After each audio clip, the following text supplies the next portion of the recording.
Assalamualaikum warahmatullahi wabarakatuh. Perkenalkan, nama saya Ayu Aulia dari kelas Agribisnis A Palembang. Di sini saya akan menjelaskan mengenai analisis dua nilai tengah sampel bebas. Uji t-test independen atau uji t-test sampel bebas adalah uji statistik yang membandingkan rata-rata dari dua kelompok sampel yang saling bebas atau independen. Independent sample t-test ini digunakan untuk melihat apakah terdapat perbedaan yang signifikan secara statistik antara dua kelompok tersebut. Perlu ditegaskan kembali bahwa kedua kelompok tersebut haruslah saling bebas atau disebut juga independen.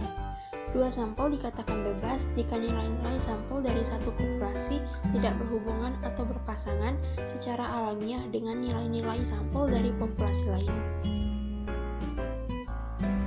Langkah yang dilakukan adalah satu, menentukan hipotesis, yang kedua menentukan taraf signifikansi atau alfa, yang ketiga menentukan dB atau derajat bebas, yang keempat melakukan perhitungan, dan yang kelima menarik kesimpulan.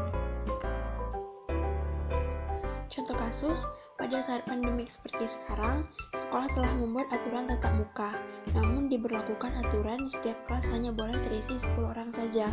Untuk itu, seorang guru ingin mengetahui apakah terdapat perbedaan nilai antara siswa yang memperoleh pembelajaran secara tatap muka dan siswa yang memperoleh pelajaran dengan video.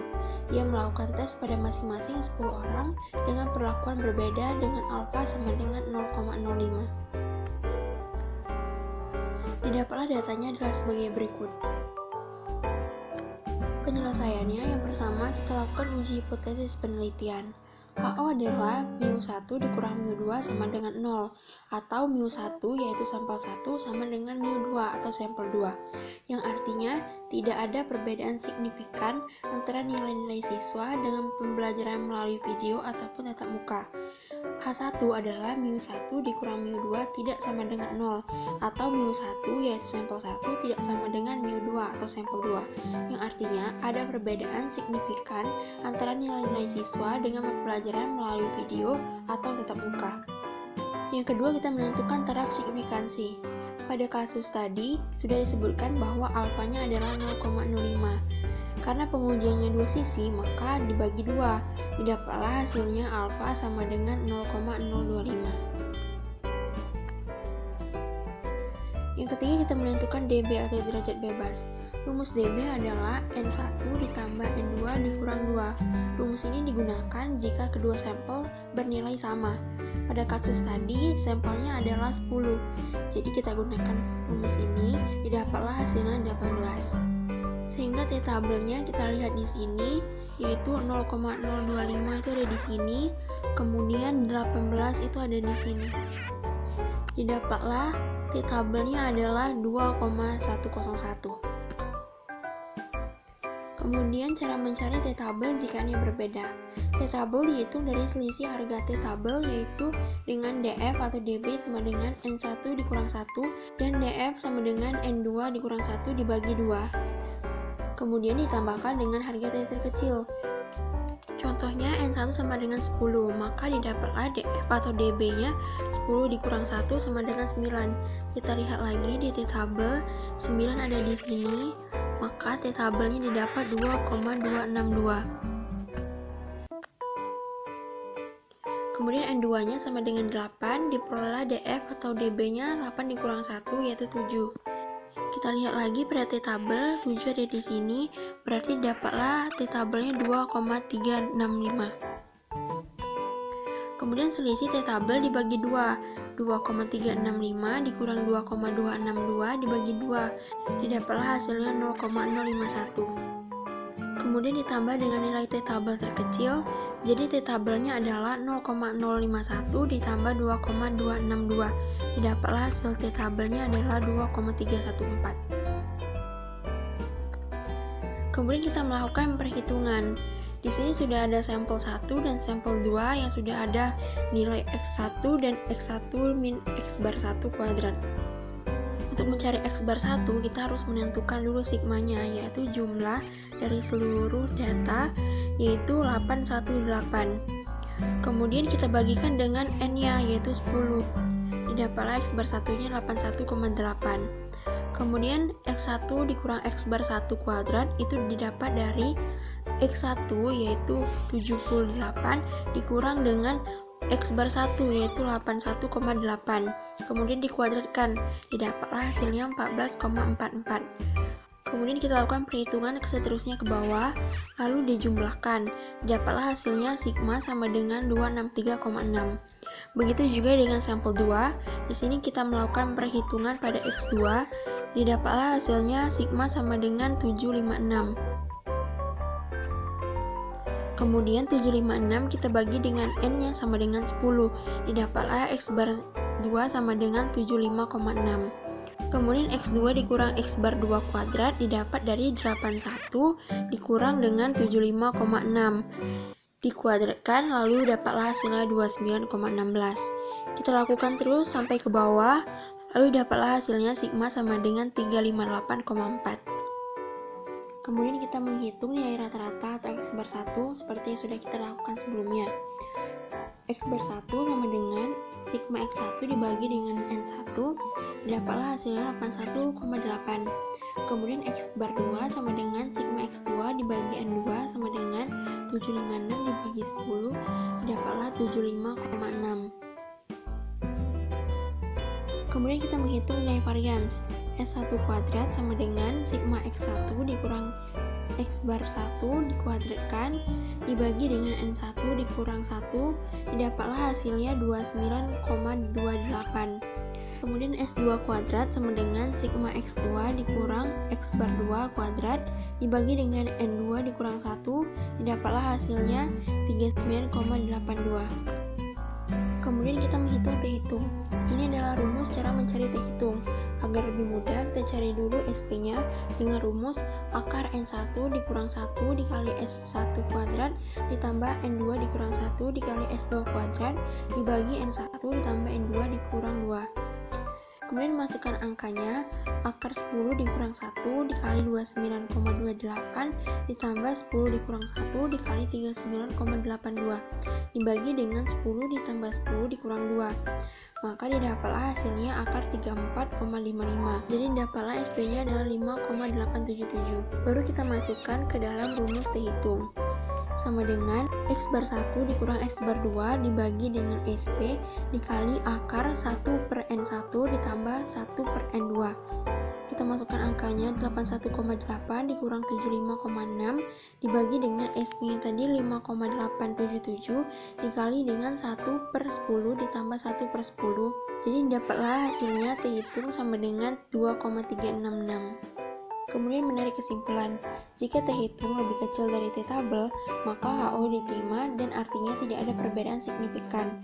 Sedangkan jika T hitung lebih besar sama dengan T tabel, maka HO-nya ditolak, yang artinya ada perbedaan signifikan.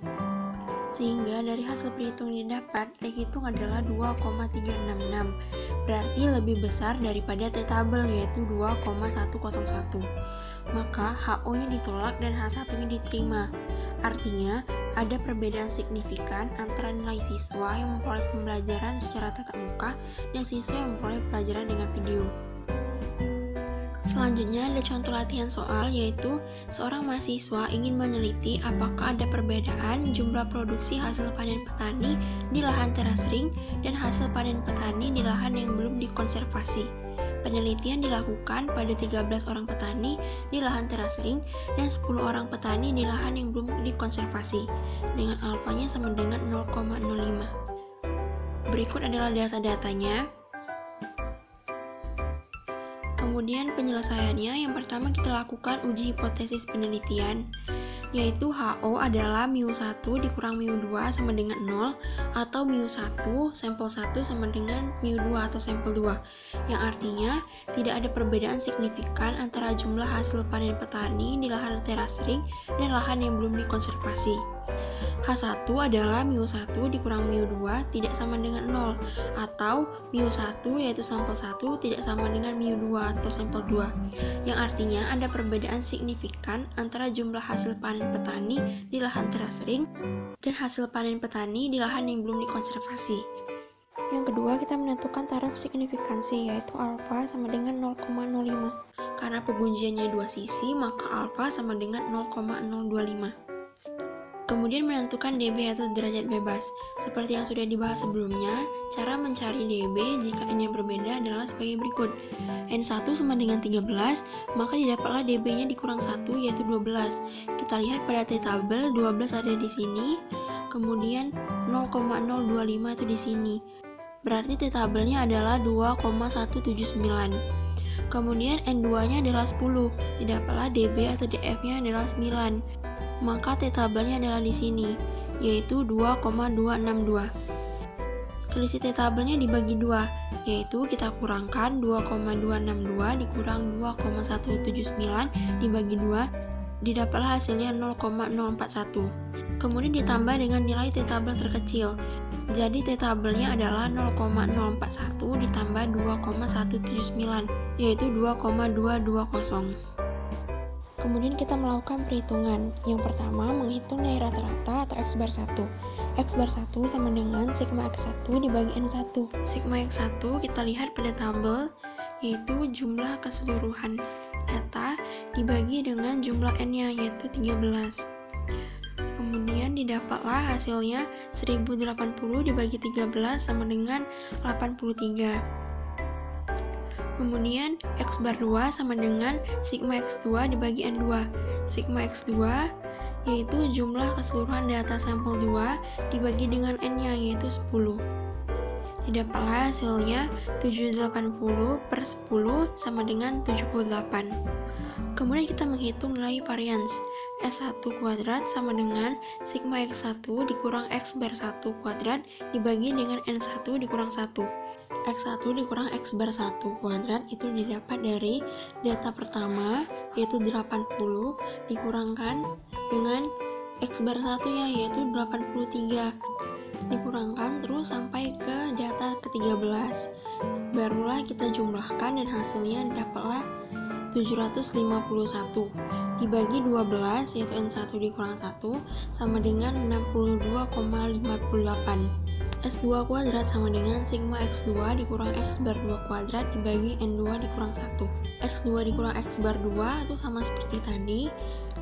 Data pertama yaitu 70 dikurangkan dengan X bar 2 yaitu 78. Kemudian kita lakukan terus sampai ke data paling akhir, yaitu data ke-10. Kemudian kita jumlahkan, didapatlah hasilnya 624 dibagi dengan N2 dikurang 1 yaitu 9, dapatlah hasilnya 69,33. Kemudian kita menghitung T-hitung.